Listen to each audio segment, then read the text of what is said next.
Hi friends, this your Lakshman Yadav. आप सभी का मैं स्वागत करता हूं अपने यूट्यूब चैनल पे। तो आज हम बात करेंगे जीडीपी। प्रोबेबली ये सीरीज ऑफ लेक्चर्स होगा जिसमें इकोनॉमिक्स, मैक्रो इकोनॉमिक्स के बारे में बताया जाएगा, लेकिन आज हम जीडीपी के बारे में बात करेंगे। तो let's start. GDP GDP means gross domestic product is the most measure to estimate the size of a country's economy. It represents the total value of final goods and services produced domestically in a given time period. मतलब ये कहने का मतलब हुआ कि gross domestic product एक common major है जो एस्टिमेट करता है किसी भी कंट्री के इकोनॉमी को, और वो रिप्रेजेंट करता है कि total value of final goods and services produced, मतलब उस कंट्री में किसी भी गिवन टाइम पीरियड में कितनी गुड्स और सर्विसेज प्रोड्यूस की गई। जैसे मान लीजिए इंडिया की GDP approximately 2.3 trillion for financial year 2015। तो इसका मतलब क्या हुआ? इसका मतलब अगर ये हम एक एग्जांपल लेते हैं कि 2015 में भारत की इकोनॉमी 2.3 ट्रिलियन डॉलर थी यूएस डॉलर में। तो इसका मतलब ये 2014 से फाइनेंशियल ईयर 2014 से फाइनेंशियल ईयर 2015 तक इंडिया ने 2.3 ट्रिलियन डॉलर की गुड्स और सर्विसेज प्रोड्यूस्ड करी। What this means is that total value of final goods and services produced inside the geographical boundary of India between April 2014 and March 2015 was 2.3 trillion dollar। तो मतलब इसका क्या हुआ कि मार्च 2015 and April 2014, क्योंकि अप्रैल financial year start करता है और मार्च एंड का फाइनेंशियल ईयर एंड होता है। तो अप्रैल 2014 से लेकर के 2015 तक इंडिया में 2.3 ट्रिलियन डॉलर यूएस डॉलर में गुड्स एंड सर्विसेज प्रोड्यूस करी गई। तो नेक्स्ट में GDP figures are reported in United States। अब देखते हैं कि GDP figures are reported in the United States on a quarterly basis by Bureau of Economic Analysis, both in nominal as well as real or inflation adjusted terms. Each initial estimate is followed by two revisions at monthly intervals. GDP US में bureau of economics analysis के द्वारा quarterly GDP figures report की जाती हैं। अब GDP दो प्रकार की होती हैं, नॉमिनल और रियल, और उसमें इन्फ्लेशन भी एडजस्ट होता है। तो बेसिकली पूरे वर्ल्ड में बेसिकली नियर अबाउट अमेरिका की जीडीपी से ही सारी कंट्रीज का जीडीपी मतलब कंपेयर किया जाता है या फिर एस्टिमेट किया जाता है। तो बात करते हैं जीडीपी दो प्रकार की होती है, nominal vs real. GDP can be expressed in nominal और real terms। अब देखते हैं नॉमिनल GDP क्या होती है। Nominal GDP is calculated based on value of goods and services produced as collected। जितनी गुड्स और सर्विसेज प्रोड्यूस की गई और उसको हमने कलेक्ट किया, जितना वैल्यू आया वो होगा nominal GDP। So it reflects not just the value of output but also the change in aggregates pricing of that output. मतलब ये टोटल कितना इनपुट लगा, कितना आउटपुट लगा, सब बताता है। In other words, in an economy with 5% annual inflation rate, nominal GDP will increase 5% annually as a result of growth in prices, even if the quantity and quality of goods and services produced stays the same। अब मान लीजिए GDP का goods production rate same होता है, लेकिन अगर next year में manually inflation rate 5% की रेट से ग्रोथ कर रहा है तो नॉमिनल जीडीपी में वो भी जुड़ जाता है। लेकिन रियल जीडीपी में क्या होता है कि एक्चुअल में तो गुड्स और सर्विसेज सेम है, तो real GDP net quantity of goods and services produced हुई ये बताता है। समझे? तो आई होप समझ गए होंगे। चलते हैं नेक्स्ट स्लाइड में। GDP calculation only includes value of final goods and services, as the value of intermediary goods and services will automatically be included in the final price।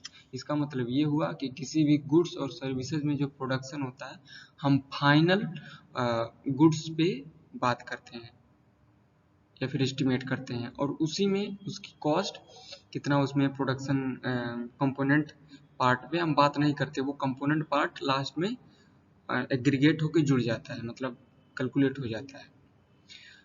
For example एक example लेते हैं, GDP does not include the value price of a computer chip. मान लीजिए computer बनाने में उसमें chip भी लगी है, बैटरी भी लगी है, हार्डवेयर कीबोर्ड का अलग अलग से सब कंपोनेंट लगता है, लेकिन कंपोनेंट की वैल्यू हम इंक्लूड नहीं करते। Computer when it is sold, जब वो सोल्ड होता है तो सब का एग्रीगेट होके सोल्ड होता है।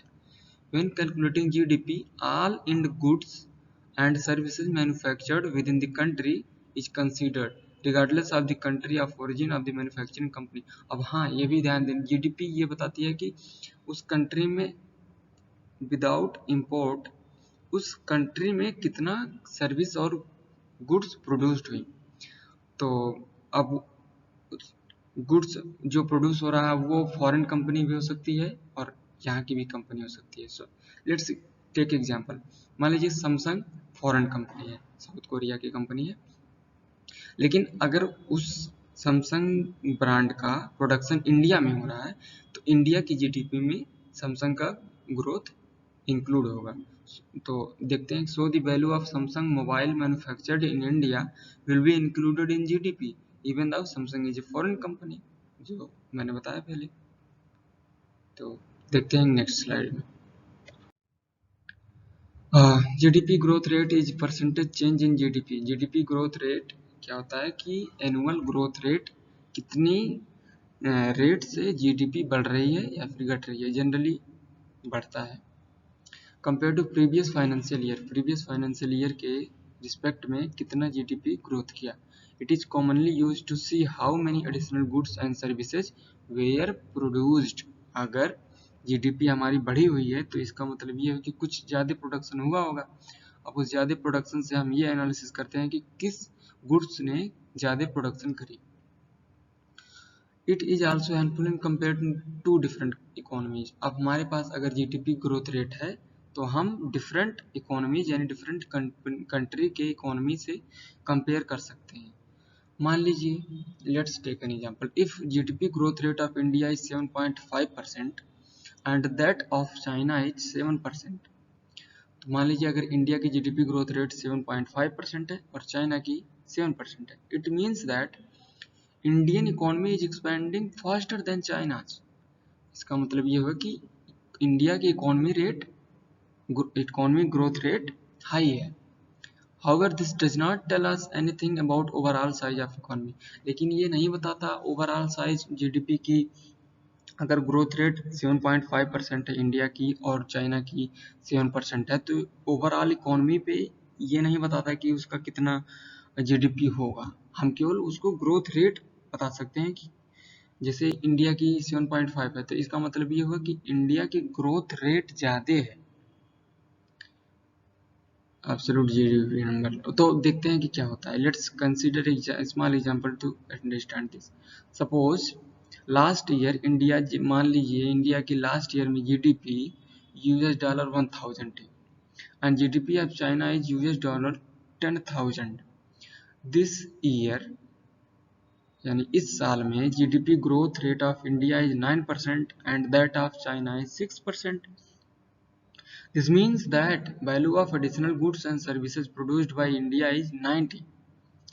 मतलब अगर यूएस डॉलर में देखा जाए इंडिया की जीडीपी 1000 थी और उस समय जीडीपी रेट ग्रोथ रेट 9% थी, तो उसमें 90 का इजाफा किया भारत में, 90 का इजाफा किया भारत में, और चाइना में 600 ज़्यादा होगा ऑब्वियसली क्योंकि उसकी आय 10,000 थी और इंडिया की 1,000 थी, तो उसने 600 प्रोड्यूस किया 6% के ग्रोथ रेट से,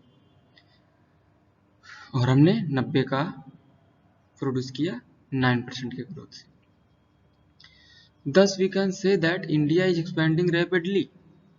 India growth rate is rapid, but absolute value of additional goods and services produced by India is still less.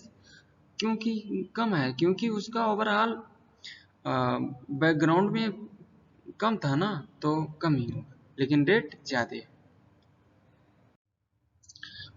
GDP per capita income defined, GDP per capita is defined as the total GDP divided by the total population। मान लीजिए India की GDP 2.3 trillion dollar है और India की net population मान लीजिए कुछ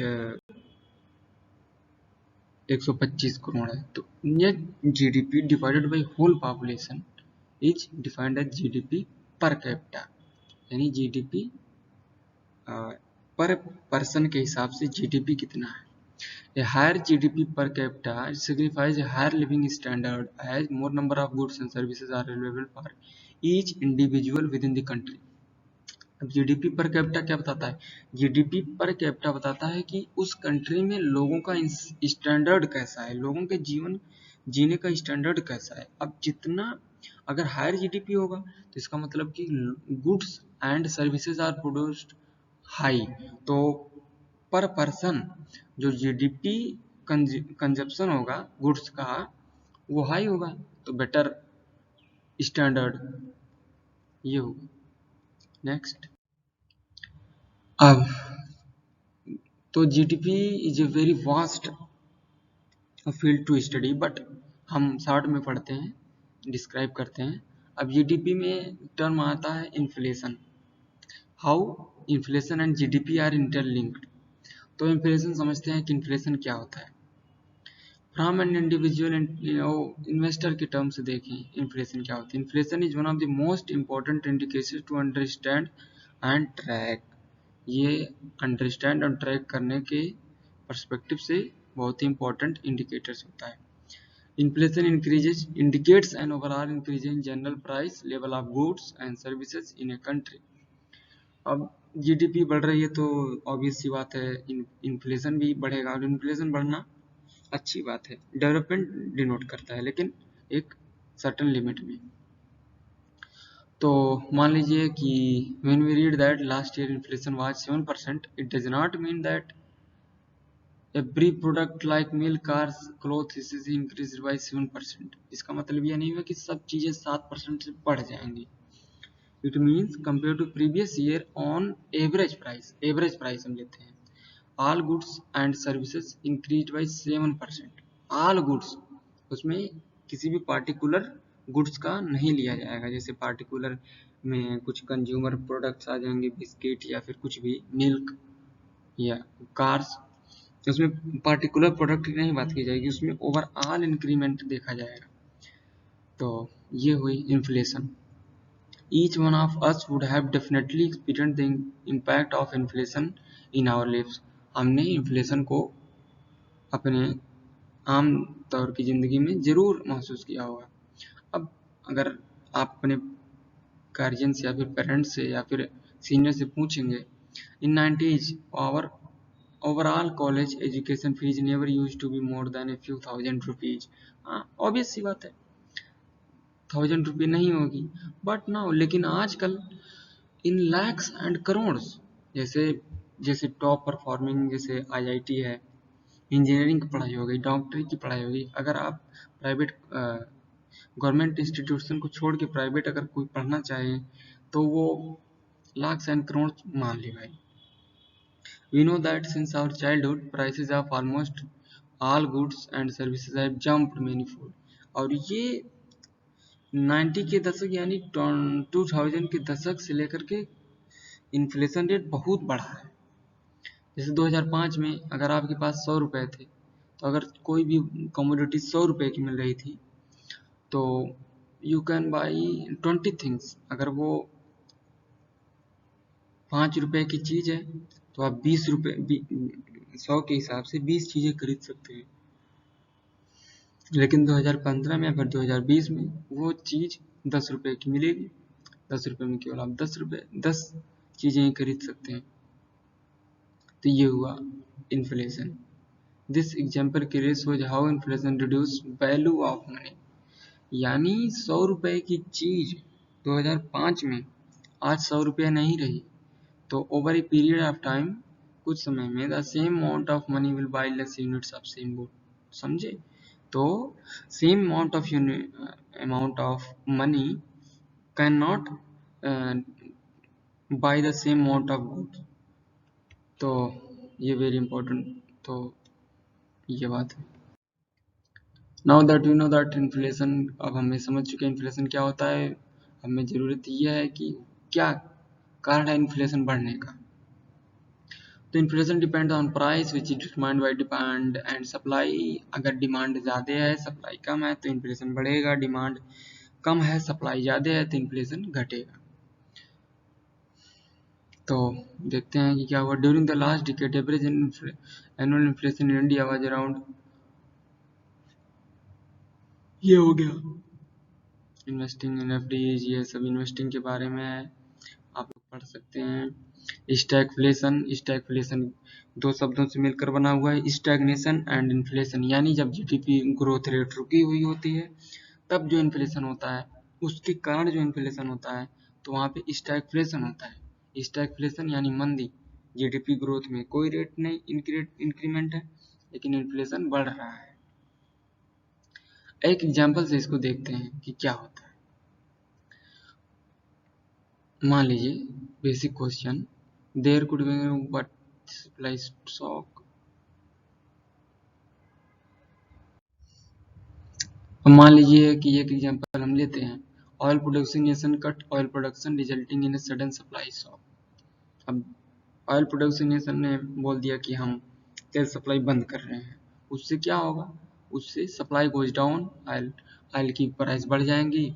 oil की प्राइस बढ़ने से सभी गुड्स पे इसका इफेक्ट पड़ेगा due to higher production and transportation. अब भाई ट्रांसपोर्टेशन में ऑयल तो यूज ही होगा।